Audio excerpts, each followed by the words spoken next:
Merci Madame la Présidente. Je serai certainement un peu plus clément que mes préopinants. Tout d'abord, en commençant par la réponse à mon postulat. Une énergie 100% renouvelable, 100% locale et sans augmentation des tarifs, c'est ce qu'a réussi à nous proposer la municipalité dans un temps relativement record depuis le dépôt de mon postulat et avec une efficacité et une rapidité assez remarquables. En plus de ça, une aide aux PME pour passer le cap et pour leur permettre de s'adapter, car ce sont les seuls qui vont souffrir quelque peu de ce changement de tarif, et je pense que c'est à applaudir. Le reste, c'est une sorte, comme je l'ai dit en commission, une sorte de réponse à une interpellation. Ce sont des belles et fortes promesses, et je crois que ça a été un tout petit peu décrédibilisé par mes préopinants, mais il ne faut pas sous-estimer l'importance des annonces qui figurent dans ce postulat. Ce sont des promesses déclamatoires. C'est la raison pour laquelle on dépose à nouveau un amendement pour l'urgence climatique qui est tout aussi déclamatoire que l'annonce qui est faite d'une neutralité carbone en 2030. J'y reviendrai. Mais c'est un tout petit peu trop vague et c'est compréhensible parce qu'il y a eu une réponse à un rapport préavis à peine 3 ou 4 mois après le dépôt des postulats. Je pense que d'imaginer qu'on pouvait avoir un plan climat complètement ficelé en 3 ou 4 mois, c'était un petit peu utopique et surtout on aurait eu quelque chose de complètement branque-ballant, alors qu'en attendant un tout petit peu, en permettant à la municipalité, comme elle le prévoit dans son rapport préavis, d'établir un plan climat avec des experts, de se donner les moyens d'établir ce plan climat avec des experts, soit en investissant des sommes assez considérables, en embauchant quelqu'un à brève échéance pour permettre de coordonner cette politique climatique et développer ce plan climat, c'est une bonne stratégie sur le futur. Maintenant, je pense que de par le fait de cette réponse, on ne peut pas accepter la réponse au postulat de M. Dupuis, et sur cela je le rejoins, parce qu'en fait ce rapport préavis nous dit simplement nous allons établir un plan climat à venir en 2021 ou en 2020 si vous suivez notre amendement, et le postulat de M. Dupuis demandait un plan climat.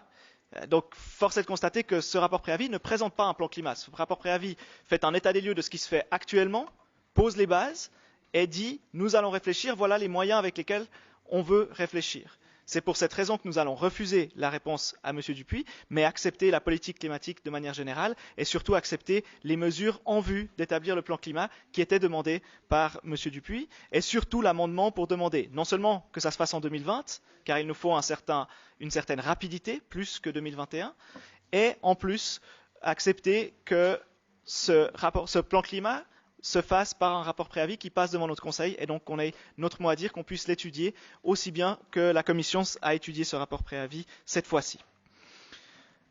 Il en va un peu de même pour le postulat Gnoni. Alors une partie, nous tentons de rattraper le coup ce soir. Comme je l'ai expliqué, je pense qu'une partie de ce rapport préavis est du déclamatoire. On déclare vouloir une neutralité carbone en 2030, c'est fort. C'est important et il va falloir se donner les moyens et se retrousser les manches, non pas comme l'UDC pendant cette campagne fédérale, mais réellement, pour aboutir à ces résultats et à des résultats forts. Maintenant, pour cela, pour encourager et pour aller dans cette bonne direction, nous devons avoir le plus rapidement possible un plan climat et donc nous devons déclarer l'urgence climatique. Je pense que l'urgence climatique, elle doit mener la municipalité dans toutes ses réflexions sur le plan climat, elle doit l'avoir en conscience et pour cela, nous devons la déclarer maintenant pour que dans la population, que la municipalité, que l'administration communale, dans ses réflexions, l'aient en tête, parce que c'est là-dessus, comme l'a rappelé Madame Gnoni en préambule de son intervention, c'est là-dessus que nous devons baser nos réflexions. Finalement, je mentionnerai quand même, parce que je suis obligé de le faire, quelques grands oubliés de ce rapport préavis, certainement un petit peu à dessein pour certains, peut-être des oublis qu'il faudra rattraper pour d'autres.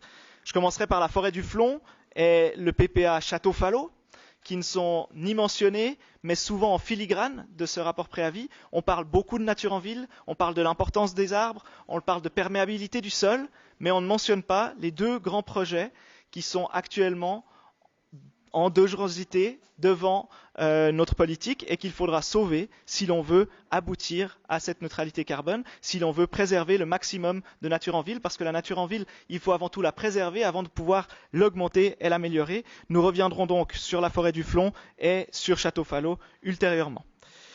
Le deuxième, à notre avis, grand oublié, c'est l'alimentation. Il n'y a pas de mention du travail de l'alimentation, du travail de la consommation de la viande, qu'il faudra nécessairement faire et nécessairement intégrer au plan climat à venir, et nous espérons que cela sera fait. Mais j'ai envie de finir sur des notes un peu plus positives. J'interviendrai rapidement sur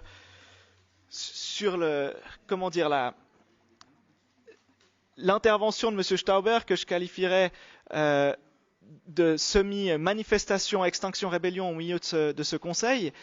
Vous nous avez kidnappés, Monsieur Stauber, vous nous avez kidnappés pour refaire une partie des présentations privées que vous avez faites pendant la commission en parlant de différents projets, et une autre partie pour nous dire expressément, et je l'ai noté parce que j'ai quand même trouvé ça assez rocambolesque, au lieu d'avoir une conclusion d'un rapport préavis qui demande exactement ça, on a un amendement qui demande exactement ça. Que voulez-vous qu'on fasse avec ça, Monsieur Stauber? Que voulez-vous? Pourquoi, au fond, accepterions-nous votre premier amendement si c'est pour accepter exactement la même chose que ce qui figure dans un rapport préavis? Juste pour qu'il y ait marqué Monsieur Stauber sur un investissement pour l'isolation des bâtiments. Je crois que là, on a atteint un niveau d'égocentrisme un petit peu trop élevé. Et pour le reste, je crois que vos délires autour d'amendements subséquents doivent être largement refusés.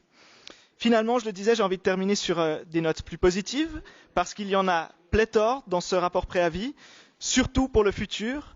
Il faut prendre le temps, comme je l'ai dit, d'établir un plan climat, mais pas trop prendre le temps. Donc fixons à 2020 le rendu de ce plan climat, avec l'aide d'experts, avec l'aide d'employés expressément prévus pour ça. Il faut prévoir un plan climat large, et je crois que les axes sont développés dans ce rapport préavis de manière positive, de manière satisfaisante. Maintenant, travaillons dessus, donnons-nous les moyens, et surtout, il faut prévoir, et ça a été relevé, un financement des mesures à venir. Et je crois que la municipalité a démontré, tant dans le rapport préavis qu'en commission, qu'elle avait conscience que le financement serait important dans ce cadre-là, qu'il serait plus que sur les taxes qui sont prévues actuellement, qui portent uniquement sur la rénovation des bâtiments scolaires. Et donc nous suggérons d'accepter toutes les autres conclusions, à l'exception de la réponse à M. Dupuis et de la réponse à Mme Gnoni. Je vous remercie.